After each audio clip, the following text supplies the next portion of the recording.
Well,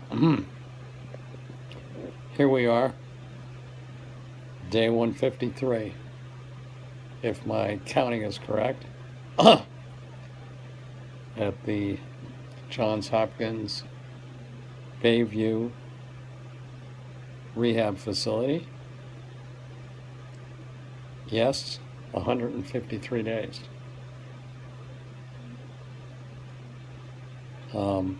That included when I was in the main Johns Hopkins Hospital downtown between December 28th and February 13th.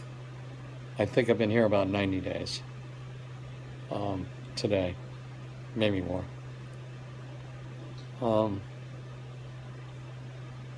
Who'd have thunk? Who'd have thunk a year ago that I would have spent more than half my time in a hospital over the coming year? But if I go from May of 2015 through May of 2016, I haven't counted up the exact days. I'm sure I will at some point. But I've spent more than half my time in a hospital. I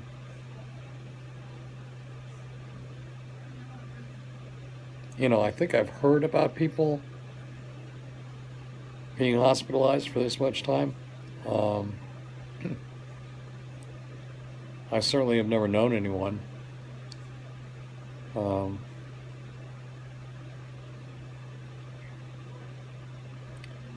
gets a little tough sometimes, facing the weekend, especially right now facing the holiday weekend.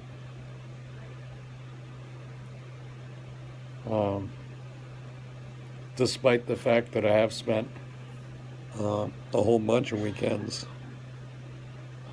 in the hospital.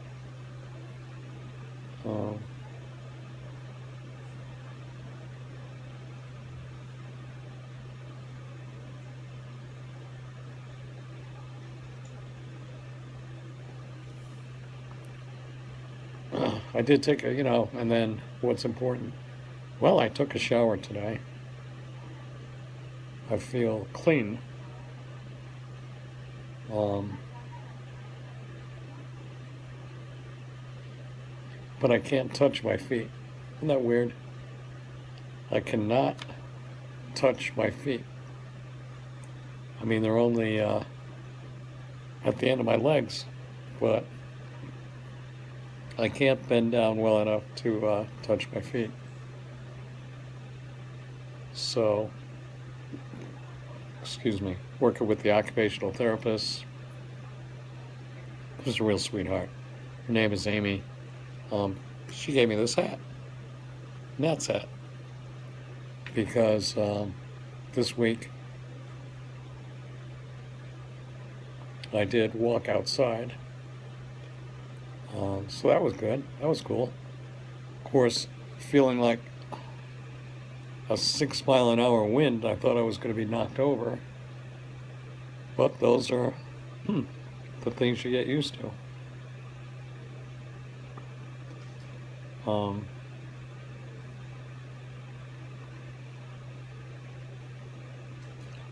You get used to a lot of things.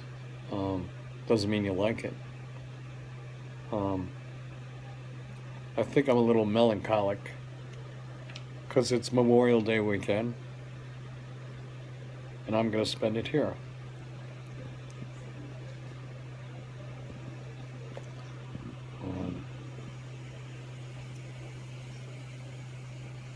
But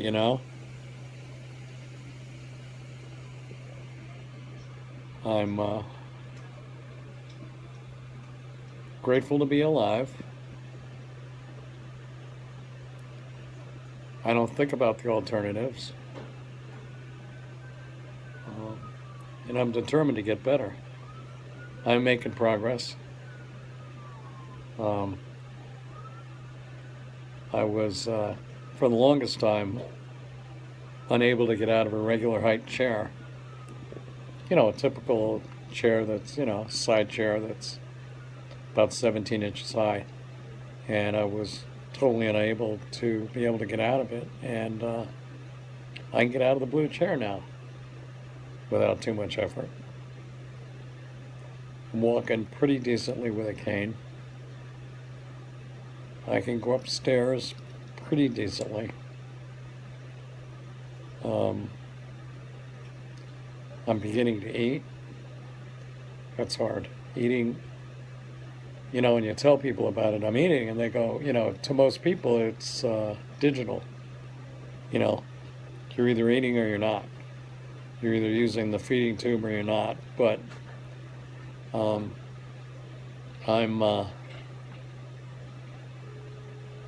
eating, and it's hard. It is hard. To get an ordinary mouthful of food down takes me a couple of minutes when it would take you 15 seconds. So there's some concern, can I get enough calories in? I mean, I haven't had any tube feedings now in 2 weeks. 2 weeks ago yesterday. My weight's held steady. I haven't gained. And in fact, I have a protein drink here right now.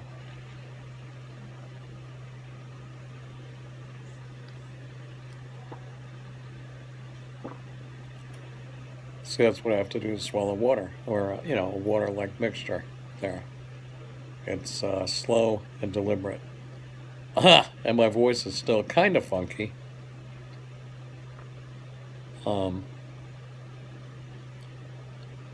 But improving. But yeah, most of the past year in the hospital.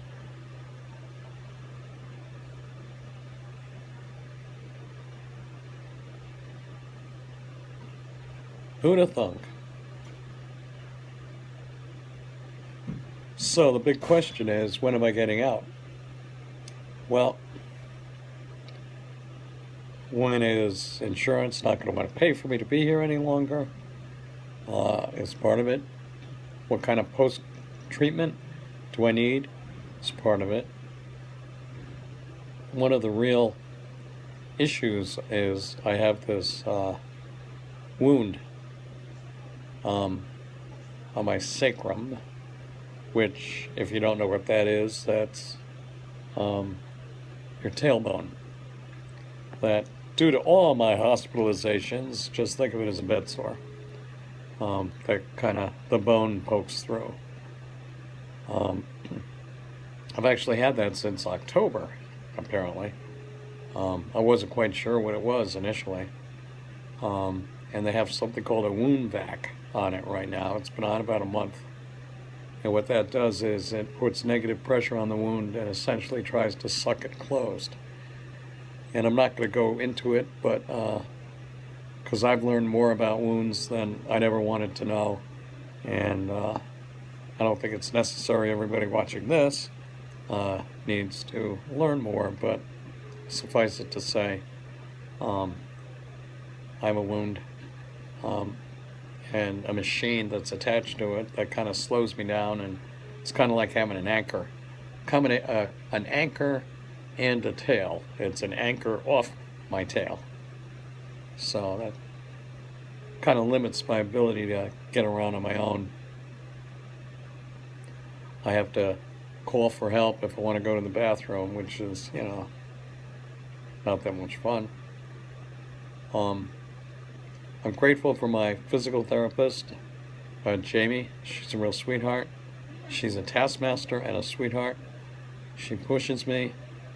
And when I get good at anything, she pushes me a little bit harder.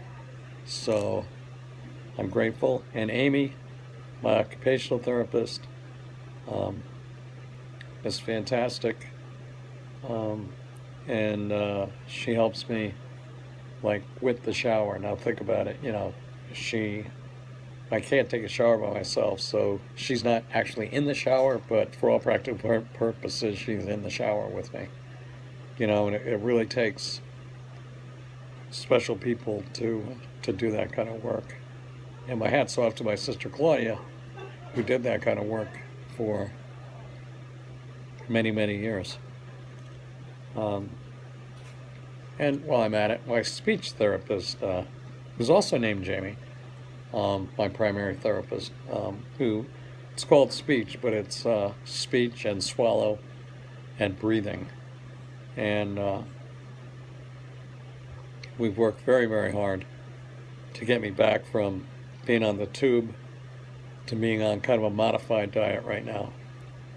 I'm kind of not on solids. I'm on something they call a puree, but it's progress. And I guess after 158 days, that's what I have to say. I'm still a work in progress. And then when I get out of here, which I hope is sometime this summer, I'm going to have to deal with my house and my job and figure out where we're going, where I'm going regarding my house and my job. But thanks to everybody that's kept me going. Thanks to everybody at work, Scenario, that's written to me and come and see me, which is quite a few people. Durwood Alliance, thanks to everybody. Evan, Beth, Mark, Jennifer,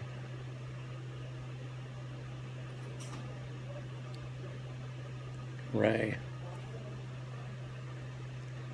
Thank you, my daughters, my lovely daughters, who, you guys are why I'm here, why I'm still here, why I'm hanging in there, why I'm going to get better. My sisters, Claudia and Phyllis, Steve, Kimley, Alexander, Eric, Pete, Tuba, Annie.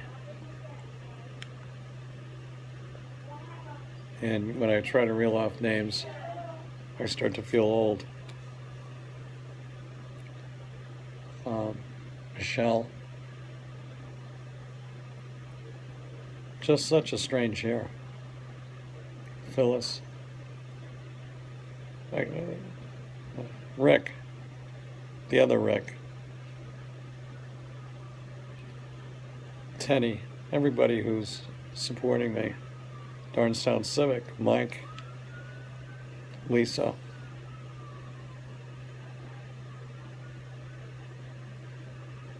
So many people. And everybody who's praying for me. I'm fortunate, I mean, my brother's died since I've been in here. And I pray for his soul, and I really believe he's in a better place. He's in heaven with our parents, which I think for him it's good. I'm going to bounce back from this. It's hard. It's easily the biggest challenge of my life.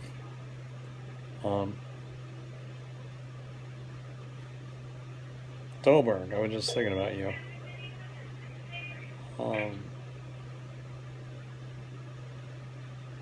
Thanks. I just thought I'd kind of make this little note today.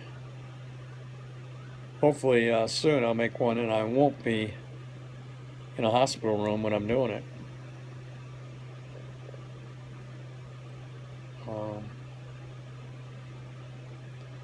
Thanks, everyone.